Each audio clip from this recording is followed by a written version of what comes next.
पिछले वीडियो में हमने देखा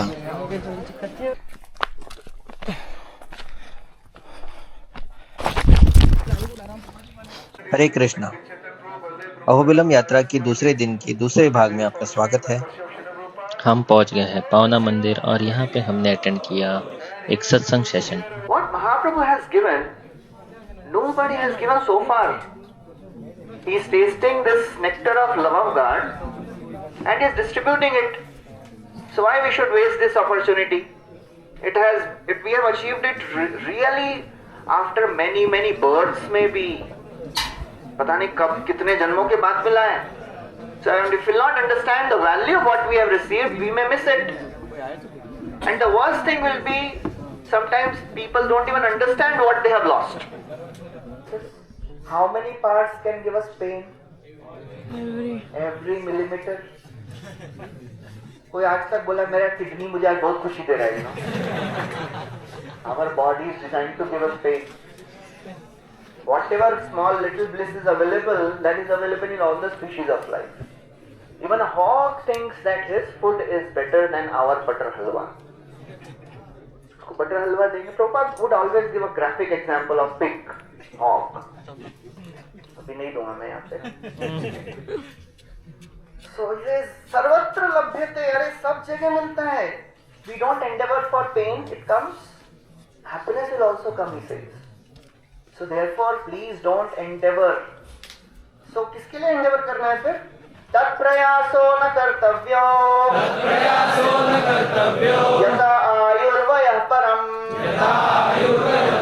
न तथा विन्दते क्षेमम्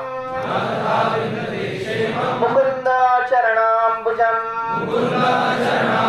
Please don't endeavor for happiness in this world. It is available for every species of life. Please endeavor to get connection to the Supreme Personality of Godhead. Mukund चरण प्राप्त करने के लिए प्रयास करिए. That is the most important thing. जिनके दर्शन से पिछले जन्मों के पाप भी धुल जाते हैं, वही है पावना नरसिम्हा भगवान.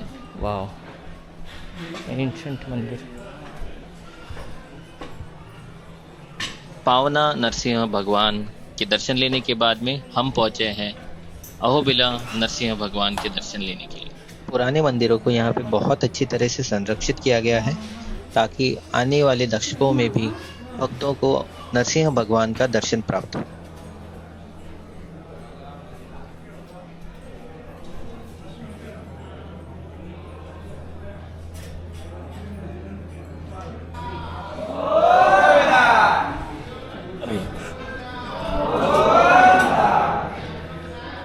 हिरण्यकश्यप का वध करने के लिए निकले हुए नरसिंह भगवान का जो उग्र रूप है वो आपको अहोबिला नरसिंह मंदिर में दिखेगा. हम आगे बढ़े कारंजा नरसिंह भगवान के दर्शन लेने के लिए. कहा जाता है जब हनुमान जी राम जी के दर्शन के लिए बहुत व्याकुल हो रहे थे अहोबिलम में, तब नरसिंह भगवान ने राम जी के रूप में उन्हें दर्शन दिया था. कारंजा भगवान की ये मूर्ति 10वीं शताब्दी से भक्तों को अपना दर्शन दे रही है. जाते वक्त मैं सोच रहा था कि हमें पता ही नहीं है कि भारत में ऐसी कोई जगह है जहाँ पे नरसिंह भगवान का अवतार हुआ था. मैं शतशः आभारी हूँ इस्कॉन का कि उनकी वजह से मुझे नरसिंह भगवान के दर्शन प्राप्त करने का अवसर मिला. आइए ज्वाइन करते हैं हरे कृष्णा कॉन्सर्ट.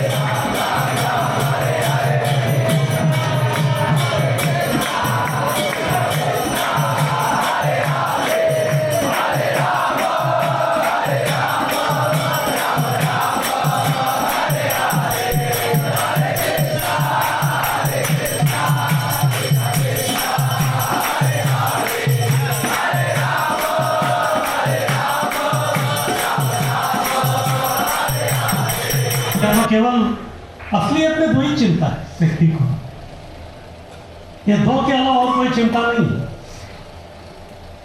क्या है दो चिंता? पास्ट एंड फ्यूचर और हंगर, मैं और मेरा. दो ही चिंता है. सबसे पहला, जो मेरे पास नहीं है वो मुझे मिलना चाहिए. कितने लोगों को लगता है ऐसा? जो मेरे पास नहीं है वो मुझे मिलना चाहिए. और दूसरा, जो मेरे पास है उसका संरक्षण होना चाहिए। कितने लोगों को लगता है ऐसा? तो नरसिंह देव का यही कहा, क्या जो हमको चाहिए वो देने का, लेकिन ये भौतिक में आध्यात्मिक है, और जो हमारे पास है आध्यात्मिक उसको संरक्षण करना। इसी को भगवद गीता में कृष्ण कहते हैं योगक्षेमम। इस तरह से खत्म हुआ तीसरा दिन। अहोबिलम यात्रा में मैंने अहोबिलम और नरसिंह भगवान के बारे में बहुत सारी नई चीज़ें समझी हैं, सीखी हैं, और आशा करता हूँ आपने भी नई चीज़ें जानी होंगी मेरे साथ। तो अगला वीडियो तीसरे दिन का देखना ना भूलिए, और YouTube पे मेरे चैनल को सब्सक्राइब कर लीजिए। ये वीडियो अच्छा लगा हो तो लाइक करना मत भूलिए। वीडियो अंत तक देखने के लिए बहुत बहुत धन्यवाद।